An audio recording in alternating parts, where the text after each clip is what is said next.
ఏపీలోని తోతాపురి మామిడి రైతులకు ప్రభుత్వం గుడ్ న్యూస్ చెప్పింది. తోతాపురి రైతులకు సరైన గిట్టుబాటు ధర లేకపోవడంతో వారికి టన్నుకు 4,000 రూపాయల పెట్టుబడి సాయం ప్రకటించింది. ఇందులో భాగంగా తోతాపురి మామిడి విక్రయించిన 40,795 మంది రైతుల బ్యాంక్ అకౌంట్స్ లో డబ్బులు జమ చేసింది. 185 కోట్లను రైతుల ఖాతాల్లో వేసినట్టుగా పేర్కొంది.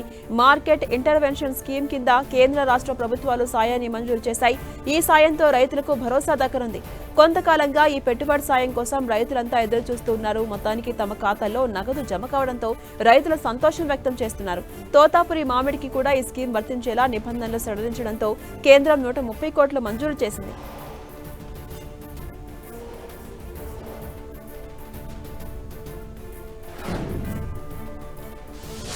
భక్తులకు టీటీడీ గుడ్ న్యూస్ చెప్పింది. శ్రీ వెంకటేశ్వర స్వామి వారి దర్శనార్థం వచ్చే భక్తులకు మరొక సులభమైన సదుపాయం అందుబాటులోకి తెచ్చింది. ఇకపై భక్తులు వాట్సాప్ ద్వారా టీటీడీకి సంబంధించిన సేవలు, సమాచారాన్ని సులభంగా తెలుసుకోవచ్చు.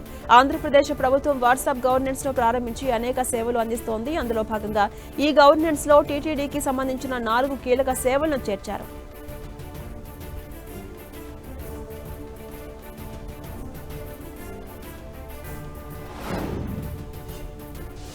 తెలంగాణలోని ప్రభుత్వ మోడల్ పాఠశాలలో 10వ తరగతి చదువుతున్న విద్యార్థులకు ప్రభుత్వం సూపర్ న్యూస్ చెప్పింది. ప్రభుత్వం ప్రత్యేక తరగతులకు హాజరయ్యే 10వ తరగతి విద్యార్థులకు నవంబర్ నుంచే వారికి స్నాక్స్ అందించాలని విద్యాశాఖ నిర్ణయం తీసుకుంది.